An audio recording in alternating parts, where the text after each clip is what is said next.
lucky enough to be chatting with Bobby Long, a singer-songwriter from England who has recently become pretty well known the world over for co-writing the song Let Me Sign on the Twilight soundtrack.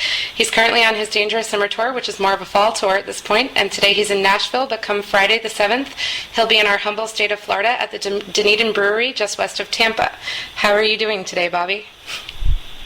I'm just, I was up quite early doing a Good Morning Nashville show and a TV show, so I'm just kind of chilling out watching a film before I've got a show tonight, so I'm just hanging out really. And you're playing at 3rd and Lindsley tonight?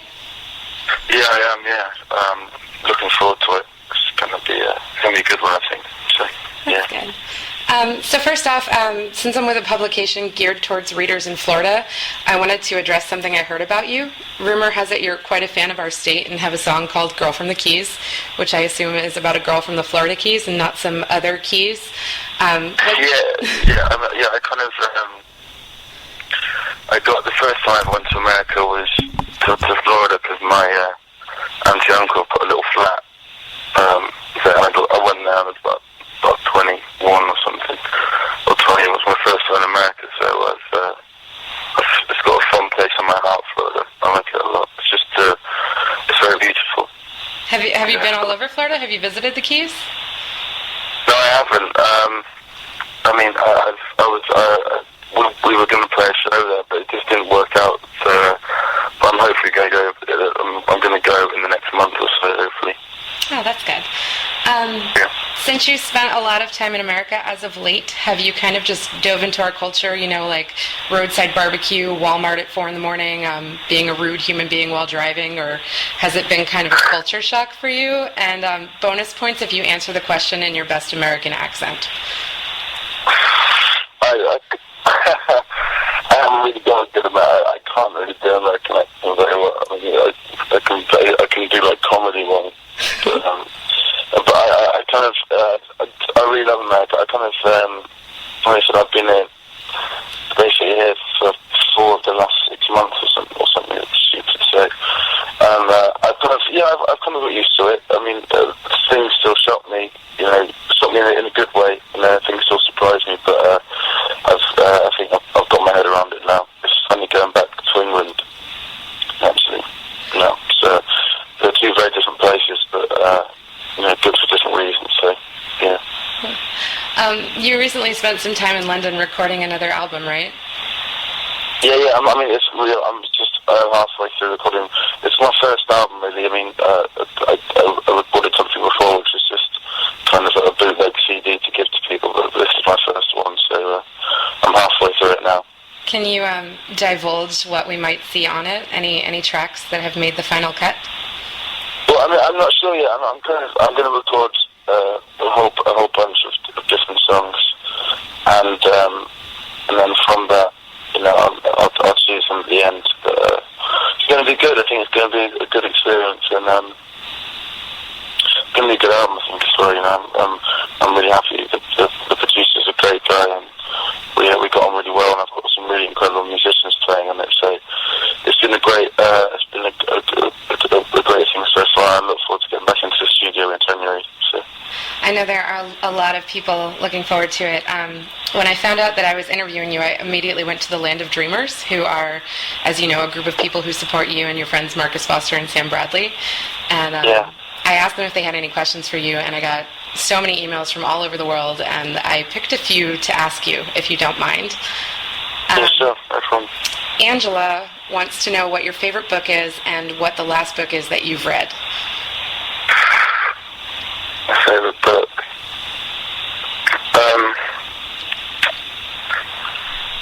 I would probably say my favorite book.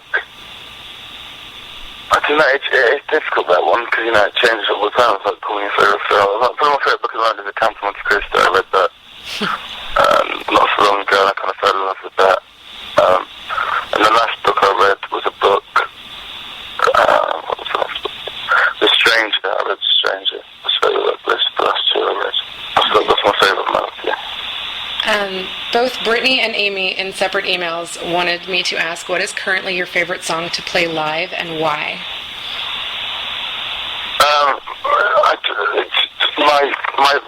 My favorite song to play live at the moment is this kind of my newest one. It's called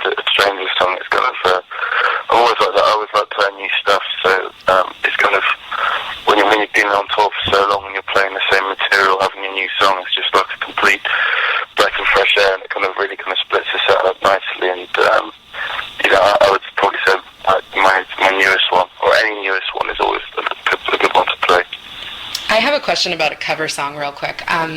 When I saw you last, I saw you in Dunedin, and you covered part of an Elliott Smith song, Waltz Number 2. Yeah. Do you have any intentions of ever covering the full song? I mean, that's kind of one of my favorite songs of all time, and I kind of did that spur of the moment. Maybe. It's weird. With somebody like Elliott Smith, who I completely adore, because I'm kind of infatuated with him. You and me both. Anyway, but I could have never learned how to play his songs, and it's weird. It's a weird thing, because I just, whenever he's got such an incredible voice, it's such a weird voice. It's really high and soft that it's very hard to kind of replicate that. And his guitar playing's really good as well. But I mean, I can play some of his stuff, and maybe one day I'll do a whole version. But that was kind of spur of the moment, really. It was fantastic. It's a great song. It's probably my favourite Elliott Smith song. All right. Mandy wants to know, you've mentioned in previous interviews that the music that your parents played when you were young was a great influence on you. Have your parents seen you perform live to the crowds that you're drawing now, and what do they think of all of it? I mean, my mum came to a show, to one of the Paris shows from the European tour, and she enjoyed it. I mean, yeah, she finds it, she's just pleased that I'm doing what I want to do. And my dad hasn't seen me play, he's not going to play for a few years, not because he's not supportive.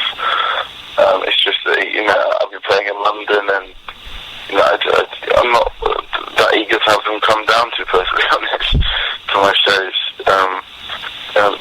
Both of them hugely supportive, and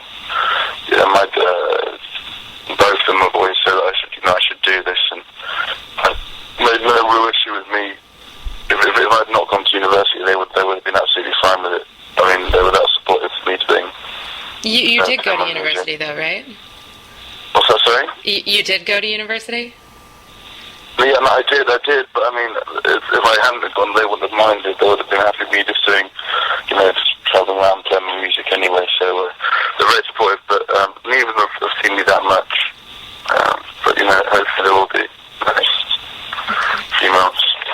All right, and now really quick before I let you go, I have a few kind of rapid-fire questions for you. Sure, yeah, no problem. If you had to give up one of your 5 senses, which would you choose to lose? Fuck.